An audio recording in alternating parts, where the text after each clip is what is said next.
estaban ayer. Bienvenidos de nuevo a la segunda clase. Vamos a continuar donde nos quedamos ayer, un pequeño repaso de la última parte y el día de hoy vamos a hacer un poco más ejercicios para que vean cómo se puede aplicar el programa, ¿no? Me han estado preguntando por la grabación. Los chicos del Centro de Estudiantes de Ingeniería Química de Trujillo ya han hecho la grabación. Ellos les estarán pasando entre hoy y mañana el link de la primera clase y de la segunda clase. Eh, para recordar también que mañana no va a haber clase, vamos a retomar el jueves y viernes, que van a ser los dos últimos días, así que mañana pueden repasar la clase de ayer y la clase de hoy, ¿no? Voy a presentar.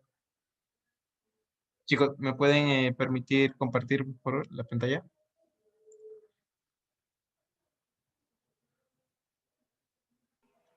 Ya está, Rodrigo.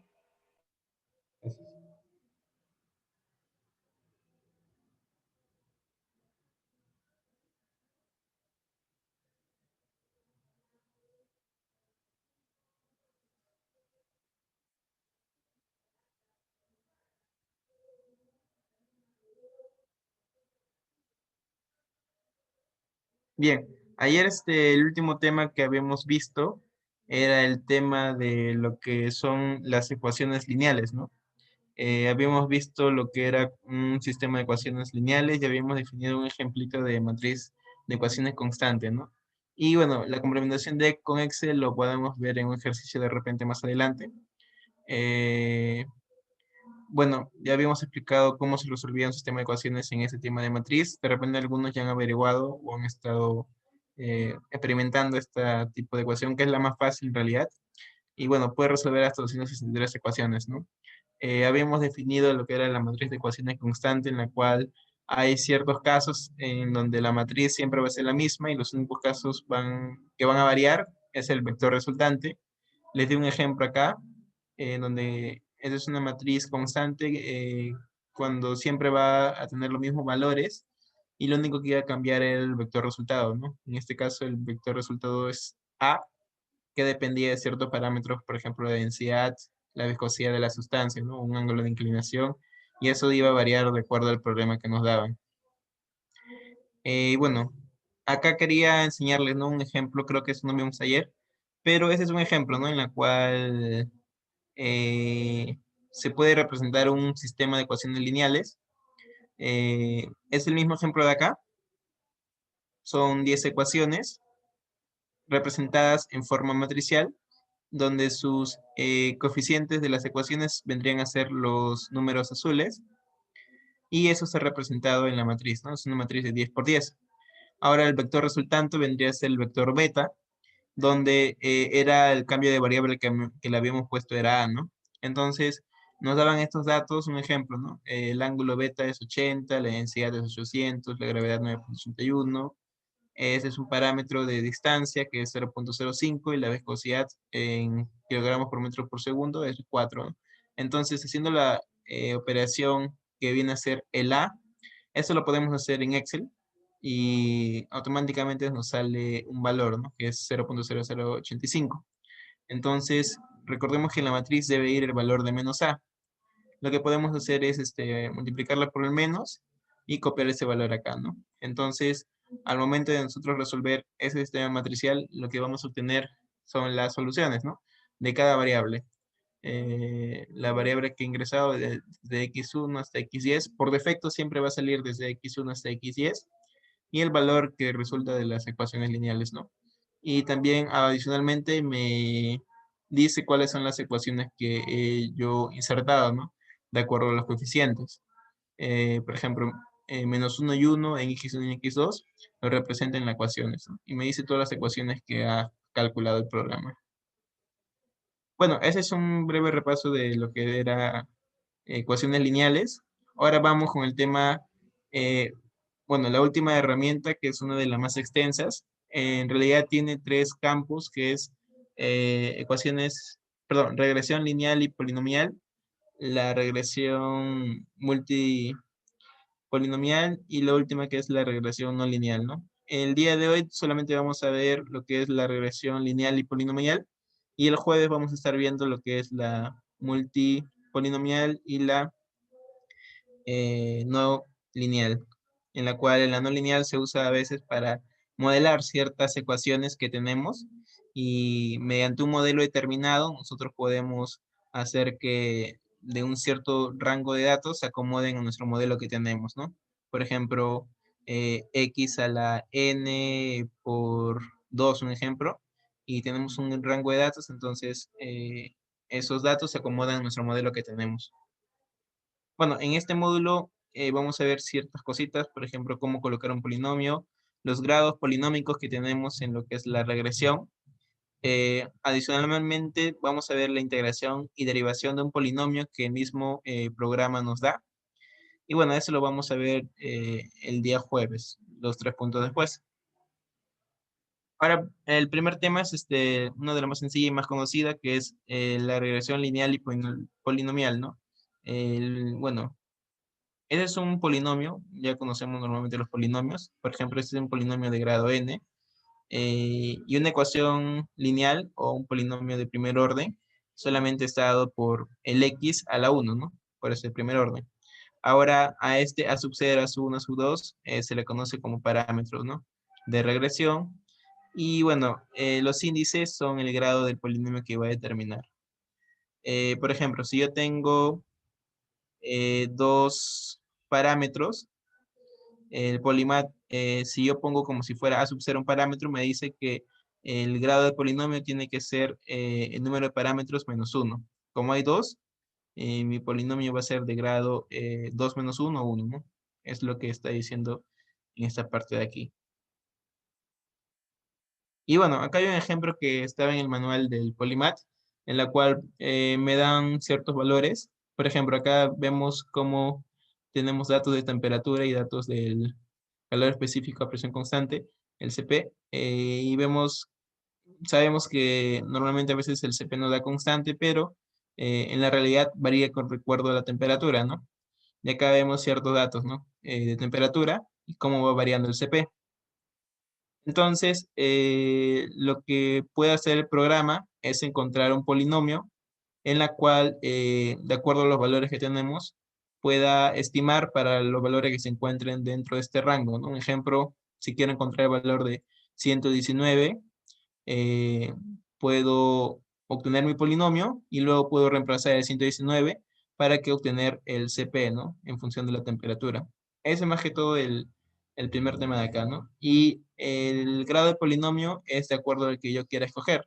Puede ser un polinomio de primer orden, de segundo orden, de tercer orden, hasta, parece que tiene orden 11, 12, inclusive tiene en algunas ocasiones más orden que nosotros podemos escoger. Y bueno, la definición es de variable dependiente. Por ejemplo, acá mi variable dependiente, ¿cuál será? El CP, ¿no? Porque el CP depende de cuál, de la temperatura. Y la temperatura no depende de nada, ¿no? El grado de polinomio es el que yo voy a escoger. A través del origen es esta opción que vemos acá. Eh, si vemos nosotros un polinomio, vemos estos parámetros a sub 0, a sub 1, a sub 2, hasta a sub n, ¿no? Entonces, nosotros al poner la opción a través del origen, va a eliminar este a sub 0 y nos va a decir que el polinomio no va a tener a sub 0, ¿no? Va a tener solamente forma de a sub 1, a sub 2, hasta a n, ¿no? Entonces, si ponemos esta opción, no va a haber a sub 0. Es lo que dice. O bueno, a sub 0 es igual a 0. Y va a encontrar un polinomio que cumpla, ¿no? Eso. Luego, la integración polinomial es esta opción que vemos aquí. Imaginemos que ya nos da el polinomio y nosotros queremos encontrar la integral de un rango estimado, ¿no? Del polinomio, que no está necesariamente en este rango de temperaturas. Entonces, ¿cómo hacemos, cómo integramos, ¿no? De un rango de valores.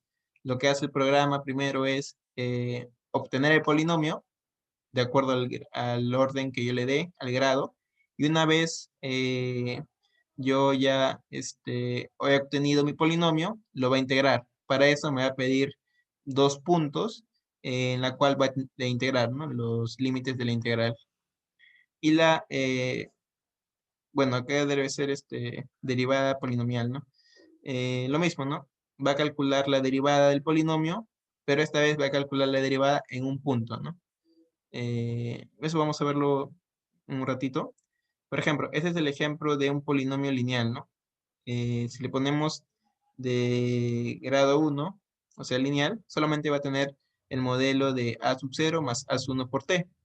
Y lo que el polinomio me calcula es el valor de a sub 0 y el valor de a sub 1, ¿no? Que es 8.13 y 0.02216, ¿no?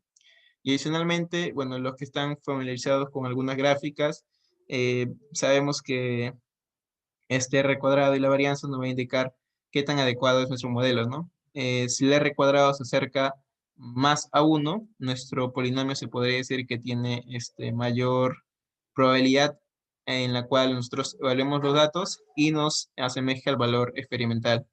Entonces, si el r cuadrado se aleja de 1, por ejemplo, si es r cuadrado igual a 0.4, no es un valor adecuado para nosotros considerar que es el mejor polinomio. Y con este r cuadrado también podemos jugar para ver cuál es el modelo que más se adecua a lo que nosotros queremos. Y bueno, acá hay un ejercicio para que ustedes puedan desarrollar, para que se ganen puntos también. Eh, Le he reducido el tamaño de datos, así que inténtenlo. Me dicen que quiero un polinomio de tercer grado y me piden indicar los coeficientes del polinomio. Me piden indicar a sub 0, a sub 1, a sub 2 y a sub 3. Y me piden también calcular la integral y la derivada, ¿no? Pueden calcularlo y me dicen cuánto les sale cada valor. Y bueno, uno por persona, ¿no? Para que así vean, a ver, seis participaciones, ¿no? Y así pueden ganar un punto para su examen. Pueden intentarlo, digítenlo y me avisan en el chat o abren su micro.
Chicos, disculpen, estaba intentando deshabilitar mi audio.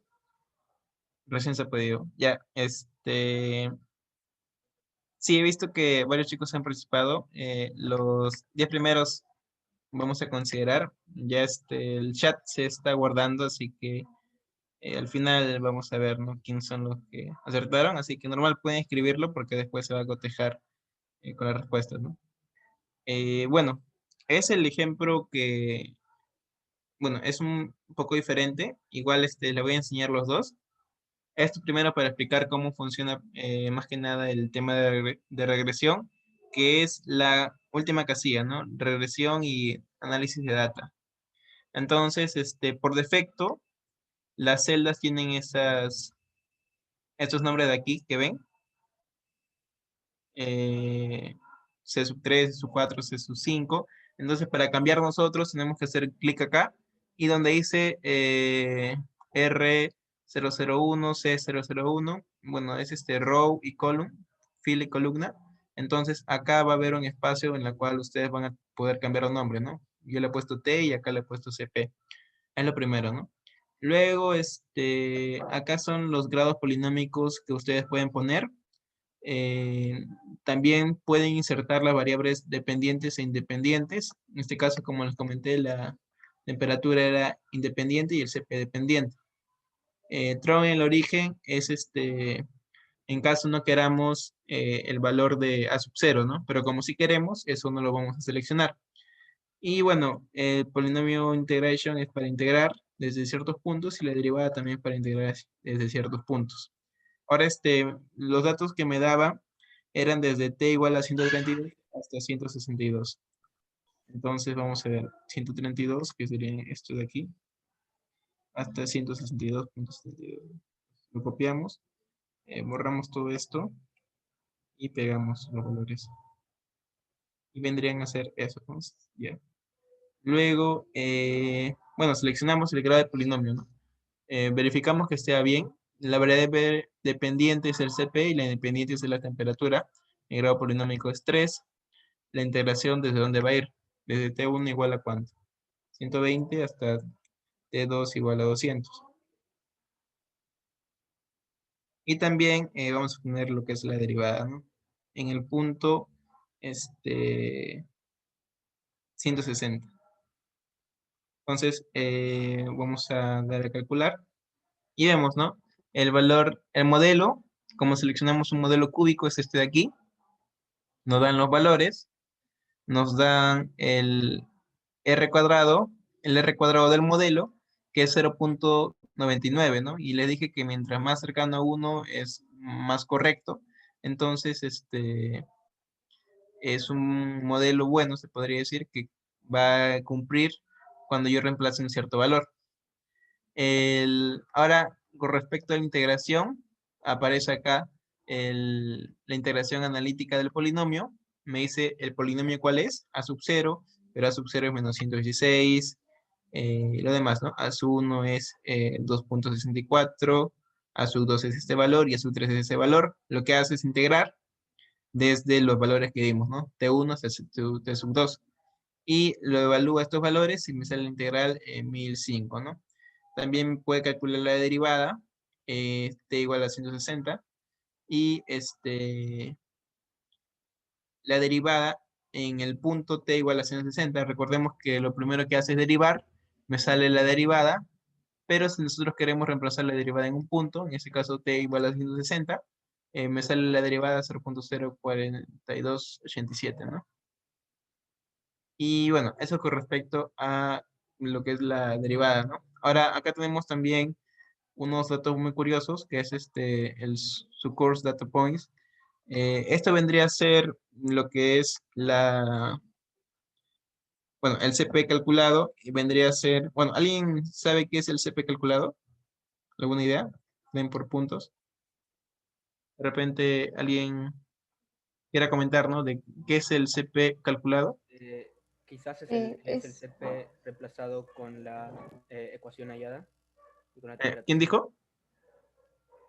Valdivieso. Ah, ya. ¿Puedes escribir? Ahí está. Escribo mi ¿Apellido? nombre. Ah, mi Ajá. apellido.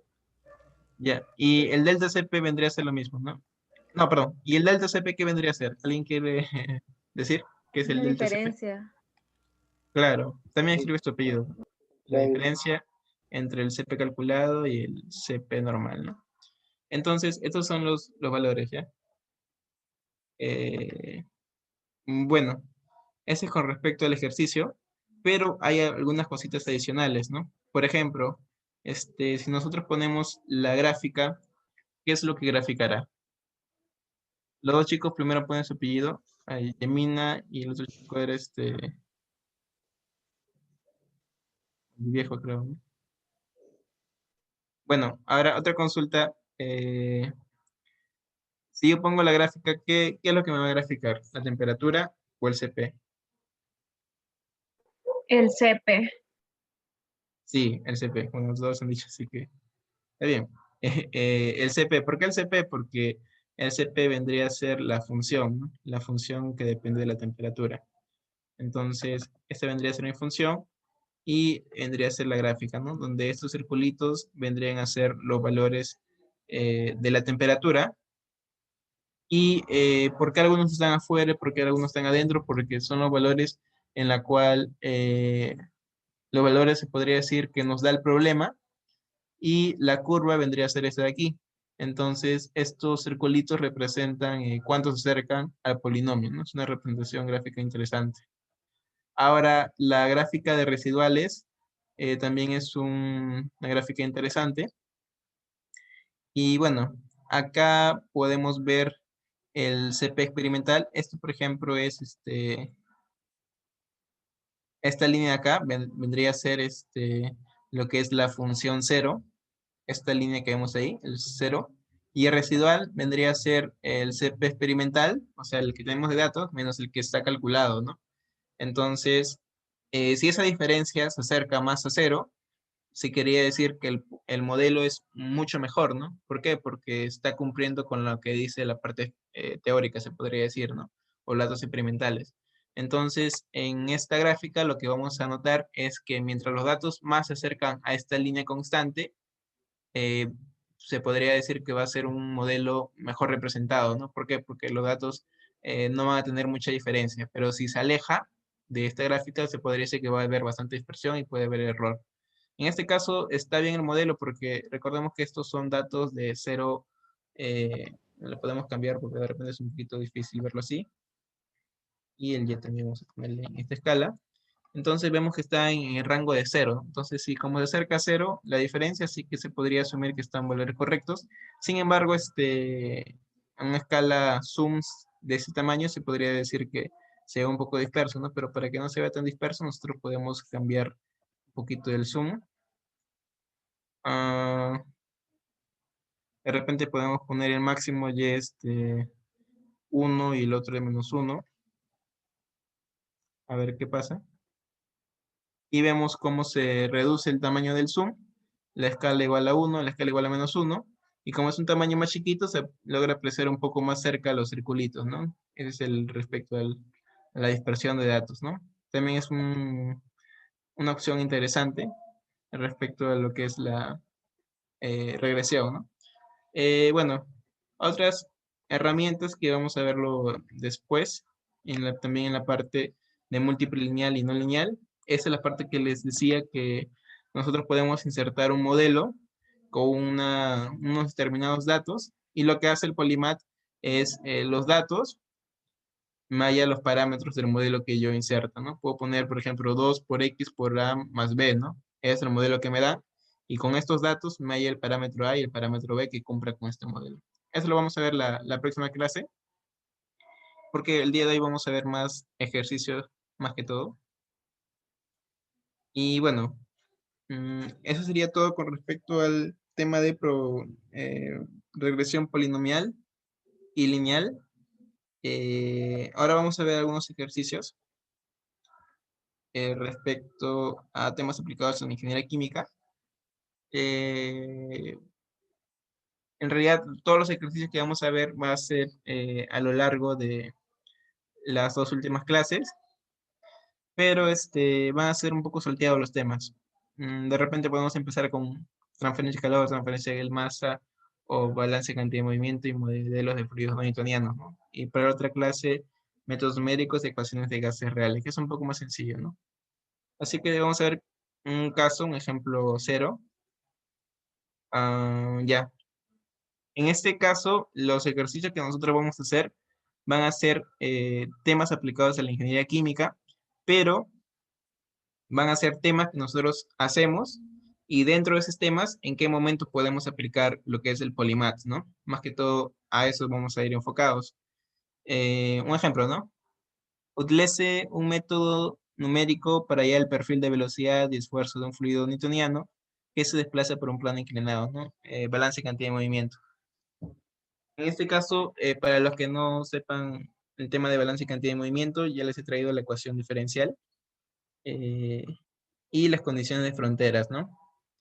Entonces, no sé si está el ejemplo, creo que no está. Pero bueno, intentando resolver el ejercicio, es un ejercicio de fenómeno de transporte. Entonces, lo que va a pasar aquí es, vamos a intentar resolver un sistema en la cual va a haber un fluido que va a transcurrir por un plano inclinado. Como está inclinado, el fluido se va a mover por acción de la gravedad. Es como si tú pongas una botella inclinada, ¿no? Y por la botella inclinada, si la tapa está abierta, el fluido va a empezar a discurrir, ¿no? ¿Por qué? Porque la gravedad está afectando. También afecta cuán inclinado está, ¿no? Si yo le inclino poco, va a ir cayendo de poco en poco. Si yo le inclino más, va a ir cayendo mucho más rápido, ¿no? Y también va a depender de la densidad de fluido y de la viscosidad que tenga, ¿no? La miel no cae al mismo ritmo que lo que es el agua, ¿no? Entonces, utilizando todos esos conceptos, se llega a lo que es el balance en movimiento, que es esta ecuación de aquí. Y estas son las condiciones de frontera, ¿no? Hoy hubiera sido un poquito más bonito enseñar el caso, pero asumiendo que ya conocemos el caso, vamos a asumir que estas son las condiciones de frontera que nos dan. Las condiciones de frontera son, se podría decir, las variables para yo determinar unas constantes de integración, ya que si yo tengo una ecuación diferencial de segundo orden, como yo voy a integrarlo dos veces. Entonces, al momento que yo lo integro dos veces, me va a aparecer dos constantes. Para eso me va a salir la condición de frontera 1 y la condición de frontera 2, ¿no? Para poder hallar las dos constantes que me va a salir. En este caso, yo lo puedo resolver acá por el método analítico, ¿no? Que sería solamente integrar y luego me va a salir la velocidad en función Lx, que vendría a ser la distancia, y lo puedo integrar y normal me sale, ¿no? Desde el punto que yo quiera hallar, pero no me dice que yo lo integre, me dice que utilice un método numérico, ¿no? A veces vas a ver ocasiones en la cual la ecuación diferencial va a ser muy difícil de integrar, entonces usando un método numérico va a ser el caso en la cual vamos a poder resolver algunos modelos que no se puedan integrar, ¿no? Y eso es un poco más para practicar, para que puedan ver cómo se integra.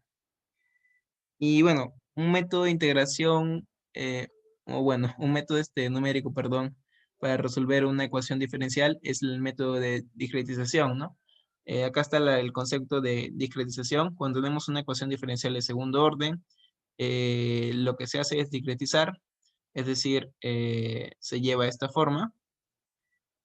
Si es diferencial de y al cuadrado que depende de x cuadrado, lo que se hace es poner y más 1 menos y 2y más y menos 1 sobre delta de x al cuadrado, ¿no?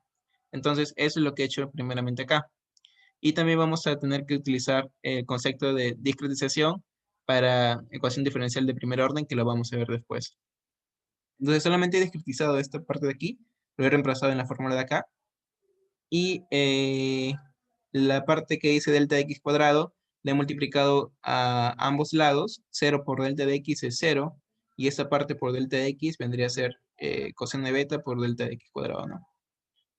Entonces, ya una vez teniendo este modelo, lo que hago es reemplazar desde igual a 0 hasta igual a 9, ¿no?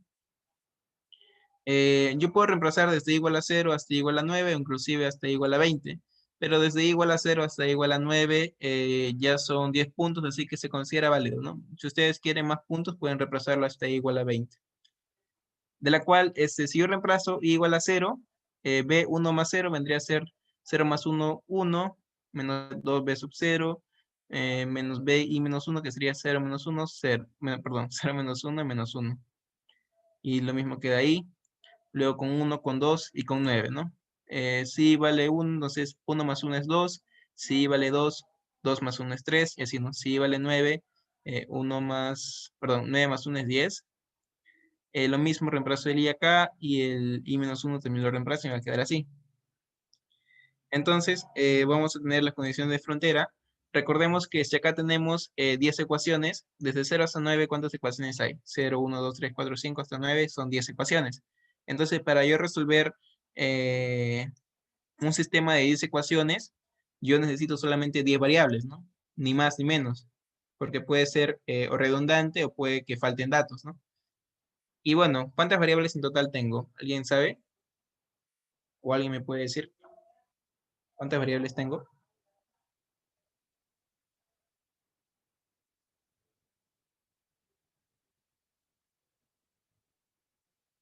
Mm, no. Tengo más variables, desde 0, perdón. Acá, en el ejemplo dice 12 variables. 11. 12. 12 variables. Sí, ¿quién dijo? Yo, Juan Colón. Ya, Calán, escribes tu apellido. Sí, ajá, 12 variables, bueno, desde -1 hasta 10 son 12, porque de 0 a 9 ya son 10. -1 es 11 y 10 son 12 variables. Entonces, si tengo 12 variables y 10 ecuaciones, yo no lo puedo resolver. Por eso voy a utilizar las condiciones de frontera, ¿no? La condición de frontera del método analítico me ayudaba a hallar las constantes, pero en el método numérico también voy a utilizarlo. ¿Por qué? Porque voy a tener que descifrar las otras dos constantes, que es b-1 y b sub 10. Entonces voy a utilizar las dos condiciones de frontera. Ahora la primera condición me dice que cuando x es igual a 0, mi diferencial de b sub 7 es igual a 0, ¿no? Pero esta es una primera derivada. Entonces la primera derivada se representa así en método numérico. También lo discretizamos y me sale y menos 1 sobre delta x. Entonces lo que he hecho es esto, ¿no? Lo he discretizado para i igual a 0. Y efectuando esta pequeña ecuación, el delta x pasa y el otro pasa a sumar, me sale que b sub 0 es igual a b-1. Entonces, esta variable le pone en función de otra, ¿no? Y esta otra ya es conocida. Entonces, esto sí es válido. Y la otra ecuación es x igual a delta, entonces b sub 7 es igual a 0. Entonces, cuando x es igual a delta, se podría decir que en el límite, cuando x es igual a delta, va a ser la última velocidad, y la última velocidad vendría a ser b sub 10. Entonces me dice que en ese punto la velocidad es 0. Entonces mi velocidad, mi b sub 10, vendría a ser 0. Y el cambio de variable vendría a ser todo esto. Es el mismo ejemplo que le enseñé anteriormente. Es este ejemplo de aquí, ¿no? El a le cambio todo esto de aquí le cambio por un cambio de variable a. Y luego reemplazo en el sistema de ecuaciones, ¿no? Por ejemplo, el b sub 0 tiene -2, el b sub 1 tiene 1, ¿no? Y el b-1 ya lo habíamos definido como b sub 0.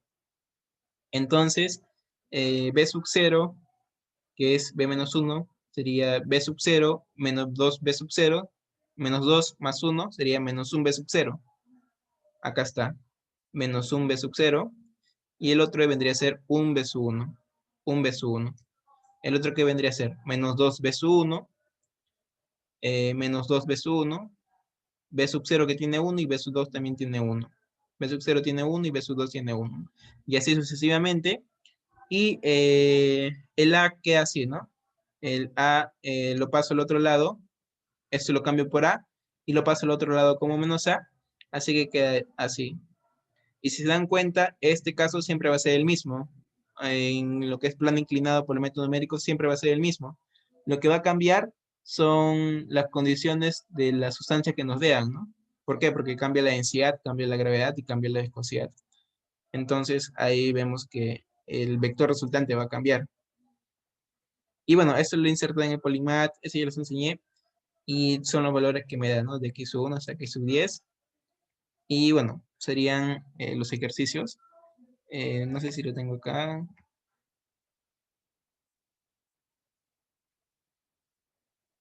Ah, ya, esa es la matriz. Lo que he hecho es poner el número total de ecuaciones, que vendría a ser 10. Mi A es este valor de acá. El A es lo mismo en todos. Mi matriz siempre va a ser la misma. Entonces, lo que yo tendría que hacer en un examen de repente que tenemos que economizar tiempo, podemos tener listo nuestro programa y lo que hacemos es solamente cambiar el valor del vector resultante, ¿no? Si lo ponemos de repente en una ClassPad, tenemos que digitar todo esto, ¿no? Sin embargo, si tenemos listo nuestro programa para este tipo de caso, lo único que tendríamos que hacer es cambiar el beta, de acuerdo a las condiciones que nos demos, ¿no? Y este valor también no tenemos que calcularlo con la calculadora, ¿no? Lo podemos automatizar con un Excel, copiamos los valores y los pegamos acá. Y bueno, le ponemos Enter y nos salen los valores, ¿no?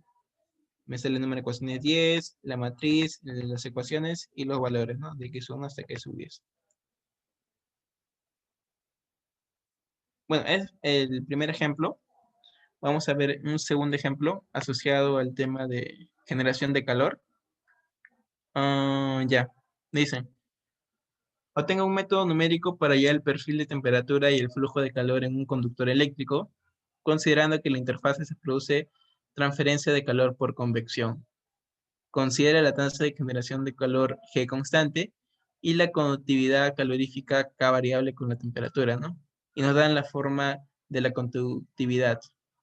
Y A y B son constantes. Entonces, bueno, acá podemos hacer varios ejemplos, inclusive dentro de este ejercicio. Imaginemos que tenemos cómo varía el valor de K conforme va cambiando la temperatura, ¿no? Entonces, nosotros en el mismo problema, en el mismo Polymath, si nos dan los valores de K y nos dan los valores de temperatura, podríamos hallar un modelo en la cual cumpla, ¿no? Con la ecuación de K, un modelo lineal, ¿no? Podemos ir un modelo lineal para que obtener el valor de K. Hay casos en los cuales nos dan así, ¿no? Nos dan un rango de valores de K, un rango de valores de la temperatura, y nosotros tenemos que ver, ¿no? ¿Qué modelo lineal cumple con esta condición? Y es un caso, ¿no? Pero en este caso ya nos dan el valor de A y B, que es 50 y el B es menos 0,1. Así que no es necesario tener una tabla de valores de la conductividad. Solo nos dice que la conductividad varía con respecto a la temperatura. Ahora, hay otras cositas que ver. Por ejemplo, que va a haber calor por convección. Es decir, ¿en dónde se produce el calor de convección? Asumiendo que este tubo sigue, ¿no? Entonces, por esta parte no va a entrar, sino va a entrar por la parte de las paredes, ¿no? De los extremos. ¿Por qué? Porque esta parte va a estar asociada al ambiente, ¿no? Entonces, acá va a haber aire y esta parte va a interactuar con la temperatura del ambiente, ¿no?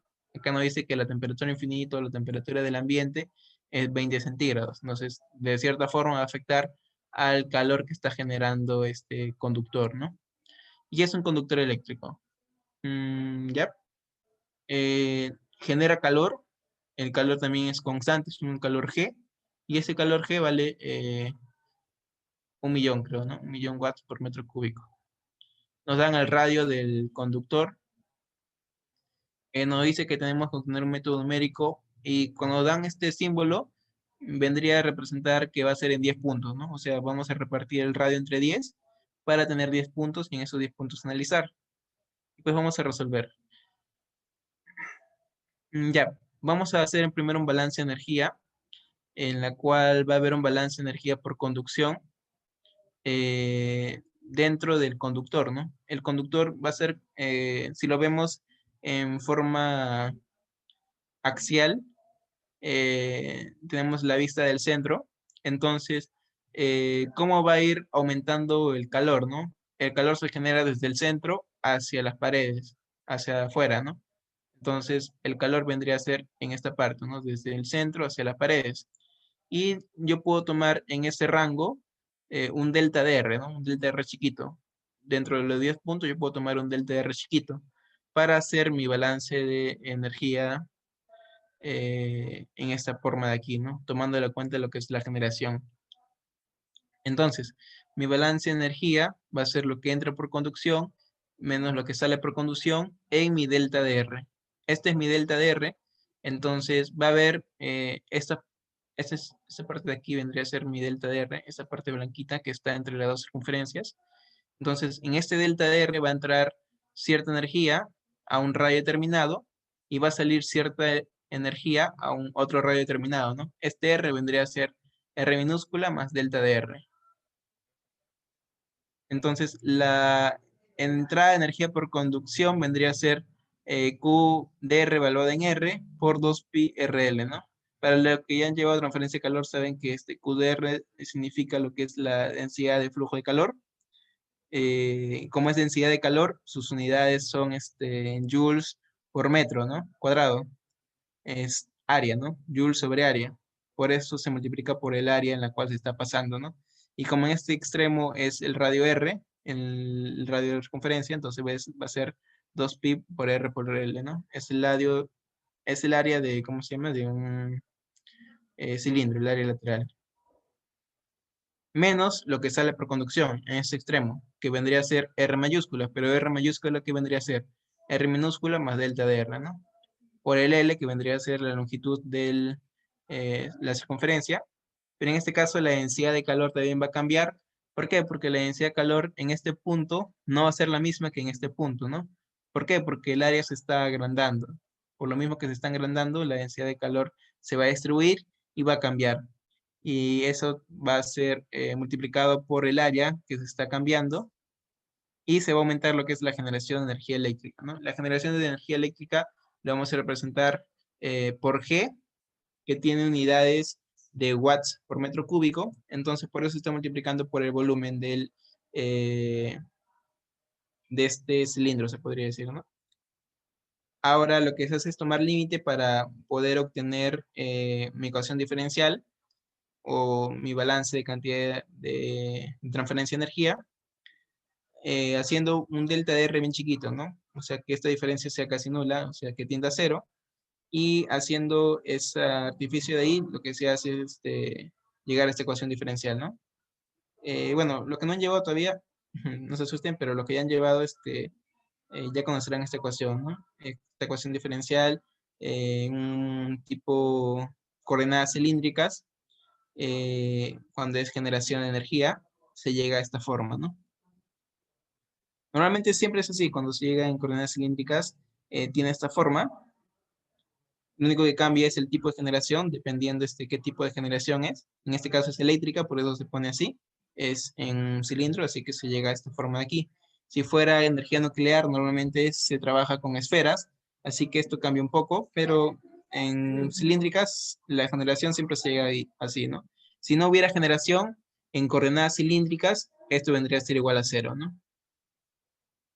Ahora, a ver, ya. Acá tenemos la ecuación diferencial que habíamos hallado. Y nosotros también, como dije, podemos resolverlo por el método analítico, es decir, despejar esta R e integrar, pasar el R a dividir y seguir integrando, pero nos pedían por un método numérico, ¿no? Así que vamos a resolverlo por un método numérico. En este caso, lo que hemos hecho es hacer la derivada de un producto, lo hemos tomado como si fuera el R y el QR como producto de funciones. Entonces, si se acuerdan el concepto de derivadas, la derivada de un producto de funciones vendría a ser la derivada del primero, que vendría a ser dr sobre dr, pero dr sobre dr se cancela y me queda 1 sobre r por qr por el segundo, más la derivada del segundo, que vendría a ser la derivada de q sub r, que depende de r, por r sobre r se va, ¿no? Entonces, ese vendría a ser la derivada de un producto para resolverlo por el método numérico. Ahora, los que ya llevaron el tema de transferencia de calor conocen la ley de Fourier, que es esta parte de aquí, donde la densidad de calor está dada por una constante por la gradiente de temperatura. Sin embargo, como nos decía el problema, la conductividad vendría a ser una conductividad variable, ¿no? En este caso nos daba el modelo de A más BT, y esto está multiplicado por el gradiente de temperatura, ¿no? Lo que hacemos es Q sub R lo reemplazamos en la ecuación diferencial. Bueno, lo podemos reemplazar en la ecuación diferencial, o si no, este Q sub R lo reemplazamos solamente en esta parte de aquí, igual va a salir. Y lo que hemos hecho es dejar en la diferencial de Q sub R y hemos reemplazado el Q sub R que está aquí por este valor de aquí, ¿no? Entonces tenemos de Q sub R menos 1 sobre R Q sub R, que vendría a ser menos A más BT gradiente de temperatura sobre diferencial de R igual a G. Y bueno, la otra ecuación que teníamos era esta de aquí, que si nosotros pasamos este menos A más BT al otro lado, podemos obtener el Q sub R más A más BT por el gradiente de temperatura igual a cero, ¿no? Y tenemos dos ecuaciones diferenciales. Es un tipo de método numérico que lo podemos hacer, ¿no? Ahora, es un poquito complejo, pero bueno, vamos a seguir porque comenzamos. Entonces, una vez que ya tenemos las dos ecuaciones diferenciales, lo que hacemos es hallar las condiciones de frontera. Recordar las condiciones de frontera, primero que nada. Entonces, analizando las condiciones de frontera en un sistema con interacción de convección, se podría decir, ¿no? Que en la parte, cuando R es igual a R, va a afectar la parte por convección. Entonces, cuando R es igual a R, va a afectar la parte por convección, ¿no? La parte de conducción va a ser igual a la parte de convección, ¿no? Donde H y este T menos T del ambiente representa la parte de convección. Pero cuando R es igual a cero, cuando R es igual a cero, ¿hay efecto de convección? No, no hay efecto de convección. Lo único que hay es generación de calor, ¿no? Y en ese punto la temperatura vendría a ser máxima, porque recién se está generando el calor desde ahí, ¿no? Y mientras se va esparciendo, la temperatura va bajando. Pero en el punto centro, o sea, cuando R es igual a cero, va a ser el punto máximo, ¿no? Entonces, ¿cómo yo represento la temperatura máxima en lo que es una condición de frontera? Lo represento como si fuera una función, ¿no? Imaginemos que la temperatura depende del radio, ¿no? Entonces nosotros para hallar un máximo en cualquier tipo de caso, si tenemos una función, ¿cómo hallamos un máximo de una función? Lo derivamos y lo igualamos a cero, ¿no? Entonces eso es lo que representa la primera condición y la segunda condición, ¿no? La primera representa el valor máximo de la temperatura y la segunda condición, la segunda condición representa el valor de la convección, ¿no? Y bueno, a su vez, lo que hace esto es dr, dt, dr igual a cero. Entonces, acá, si nosotros reemplazamos el cero, el Q sub R vendría a ser cero, ¿no? Eso es lo que genera, ¿no? Y si R es igual a R, el Q sub R es igual a G por R sobre 2. Ese es un concepto que después lo puedo demostrar, pero para no marearlos, vamos a asumir que es así, ¿eh? Ahora lo que hacemos es discretizar las dos ecuaciones que habíamos hallado anteriormente. Estas ecuaciones que habíamos hallado anteriormente están aquí, estas dos. Esta primera que es la ecuación de Q y la otra es la Q nomás. La discretizamos con los conceptos que habíamos visto y vamos a tener este valor, ¿no? Este es de Q y este vendría a ser Q, ¿no? Y lo vamos a discretizar para 10 puntos. Bueno, acá solamente le estamos dando forma a la primera ecuación y también le estamos dando forma a la segunda ecuación. No, esta es la primera. Acá lo estamos acomodando más que todo. Y la segunda ecuación también le estamos dando forma. Le multiplicamos por delta de R. Sí, nada más le multiplicamos por delta de R. Y la primera ecuación también le hemos acomodado. Hemos factorizado Q sub I. Q sub I y el menos Q sub I menos 1 está aquí. Igual a G por R, ¿no? Entonces ya hemos dado forma para que nos sea un poco más fácil resolver en nuestro sistema de ecuaciones. Ahora, una vez que ya tengo mi sistema de ecuaciones, reemplazo en los 10 puntos, desde i igual a 1 hasta i igual a 10, y lo mismo desde i igual a 1 hasta i igual a 10, ¿no? Las dos ecuaciones.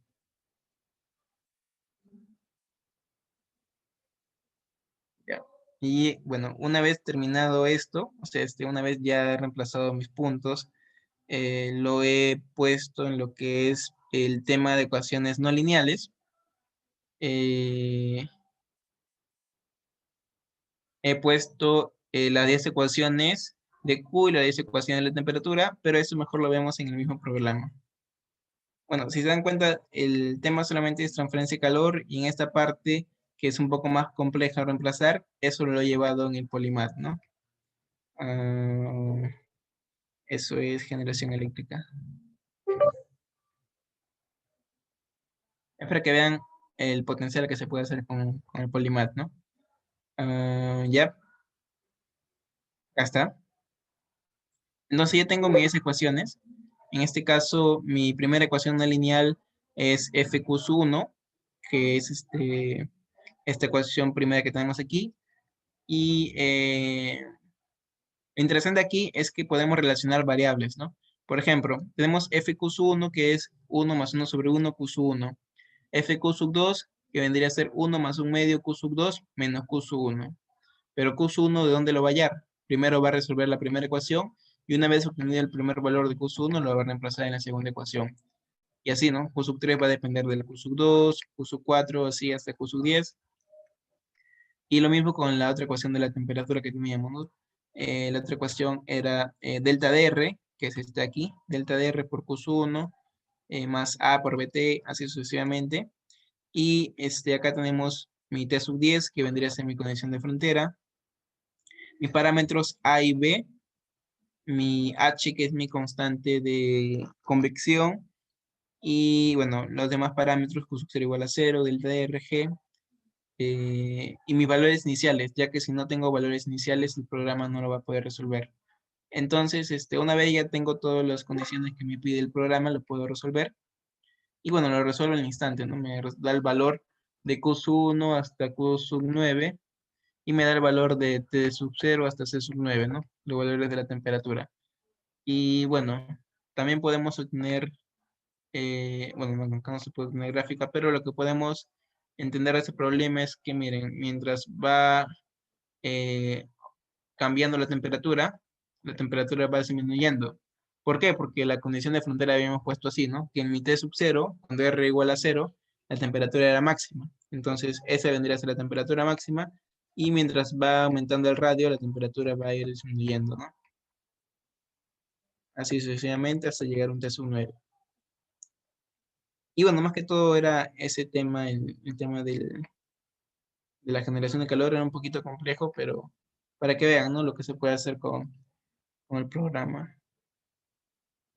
Acá lo hice también la gráfica en el Excel.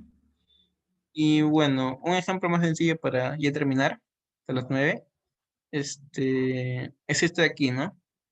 Eso creo que sí lo pueden hacer. Ah, no,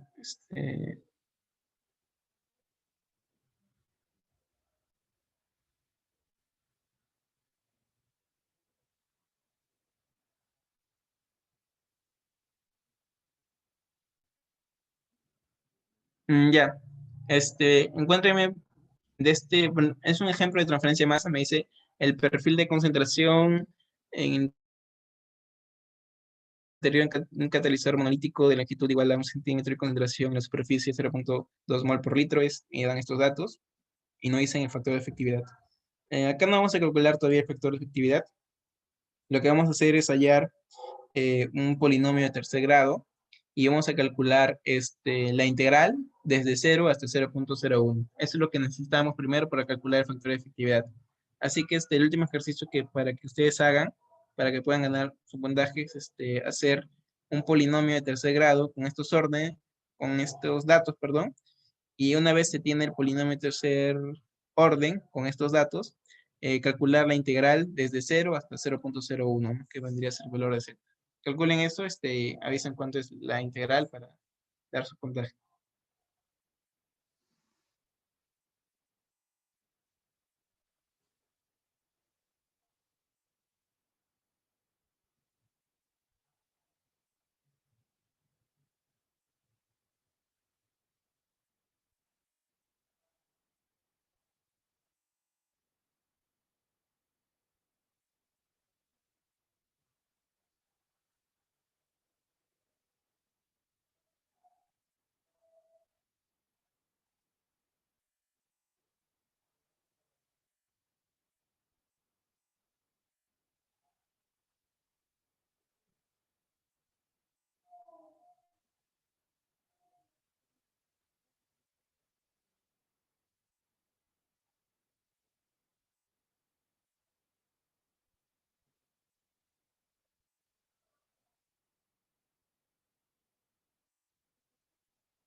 Ya, a ver, Ricardo dijo primero. A ver, 0.012. Mm,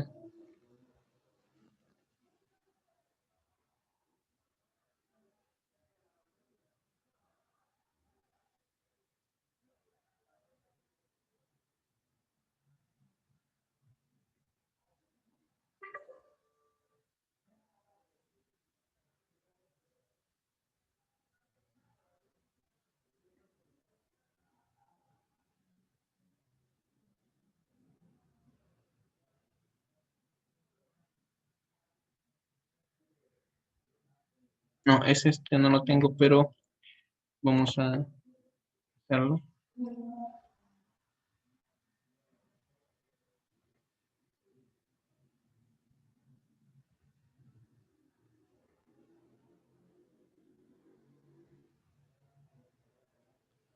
Una curiosidad también que les digo, por ejemplo, si ustedes quieren copiar datos al Polymath, imaginémonos que quieren copiar, a ver, vamos a poner acá, ya tienes datos en su ejemplo, ¿no? Y lo quieren copiar desde Word o desde PowerPoint, ponemos acá y no se va a poder, control V no se puede. Entonces, si no quieren tipear, lo pueden copiar en una hoja de cálculo, abrir, lo pegan y lo vuelven a copiar, control C, y ya debería pegar, ¿no? Control V. Es algunos truquitos, ¿no? Para que si tienen datos en un Word y no pueden copiar de frente a Polymath, lo pegan al Excel y del Excel como que tiene una interacción con el Polymath y lo pegan. Ahora el primer dato vendría a ser mi Z.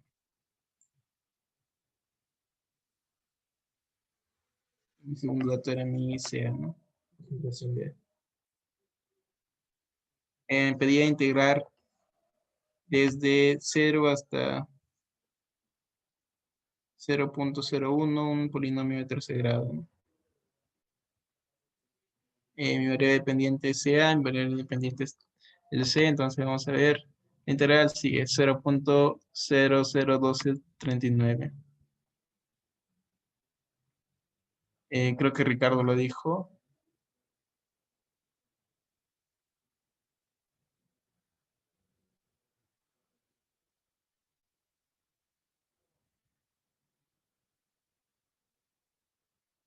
Y Ricardo Bermeo lo dijo, así que ya Ricardo tiene su punto. Pero sí, la mayoría de chicos lo ha hecho, así que está bien. Así nomás, simplemente era así, ¿no? Después, con este valor ya ustedes pueden calcular el factor de efectividad de repente en otro programa. Lo que hizo también es acá es poner modelo, integrarlo y luego calcular factores de efectividad que está dado por solamente constantes, ¿no? El factor de efectividad acá dice que es la integral sobre L por la concentración en la superficie, que son valores que nos daba. L era 0.01 y la concentración de superficie era 0.2. Entonces calculamos y nos daba, en otra hoja, ¿no? Nos daba el valor del factor de efectividad, que es 0.61. Y bueno, es otro ejemplo, pero eso ya lo hacemos en la próxima clase para no saturarlos tanto, porque ha sido un poquito pesado hoy. Eh, Creo que nos quedaríamos hasta ahí y bueno, el próximo jueves ya seguiríamos, pues, chicos. Lo que sí le digo es que no se desanime y que sigamos, ¿no? Con el curso para que puedan aprender nuevas cosas. La próxima semana vamos a aprender multilineal y regresión no lineal. Vamos a ver algunos modelos para aprender a modelar en unas ecuaciones una distribución de datos y ya vamos a hacer más ejemplos un poco más sencillos de repente para aprender a usar más el Polymath, ¿no? Bueno, creo que nos quedaríamos ahí, chicos, y nos vemos el jueves ya. Lo que están comentando también, ahí se va a guardar el chat, así que de acuerdo a los ejercicios se va a dar sus puntajes. Cuídense, chicos, nos vemos el jueves, no se olviden, mañana pueden repasar. Lo Hasta luego.